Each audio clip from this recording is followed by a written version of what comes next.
నీవే దిక్కు అని చెప్పాలి.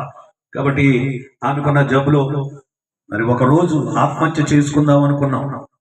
ఈమె మంచం మీద మూలుగుతా ఉంది.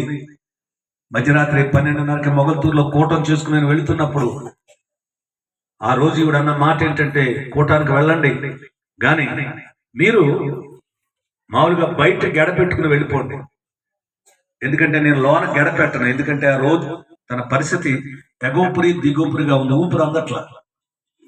డాక్టర్ ప్రభాకర్ చెప్పారు 3 నెలల్లో చనిపోద్దయ్యా, ఆపరేషన్ చేయించు అని.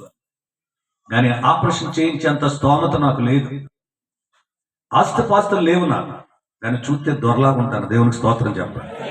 నన్ను చూసినప్పుడు ఎవడో డబ్బులు లేవని చెప్తే నమ్మరు. దేవుని నమ్ముకున్న వారు ఏమి లేకపోయినా కింగ్ లాగా ఉంటాడు. ఆమేన్, హల్లెలూయా. అన్నీ ఉన్నవాళ్ళు కింగ్ లాగా ఉంటే గొప్ప కాదు. ఏమీ లేకుండా వైద్యం చేయించలేదు. ఒక రాత్రి ఆమె చాలా ప్రమాదకర పరిస్థితిలో ఉన్నప్పుడు నేను మొగతూరులో కూటం చూసుకుని వెళుతూ ఒకటే అడిగాను, ప్రభు నేను ఇంటికి వెళ్ళేసరికి ఆమె ఏమందంటే, మీరు వచ్చేసరికి నేను చనిపోతాను, గెడ తీసుకోవడం కష్టం అవుతుంది మీరు అని చెప్పింది. నిజమే, లోన్ చచ్చిపోతే నేను గెడ తీసుకోలేదు. అయినా కానీ నేను కూటానికి వెళ్ళాను, ఎందుకంటే మిమ్మల్ని బలపరచడానికి చెప్తున్నాను. అనగానే నేను గొప్ప కాదు.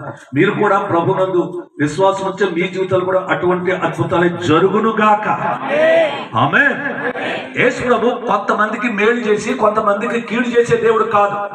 ఆయన దృష్టిలో కులం చూసుకోడు, ధనం చూసుకోడు, ప్రాంతం చూసుకోడు. అందరినీ సమానంగా ప్రేమించే దేవుడు యేసు ఒక్కడే.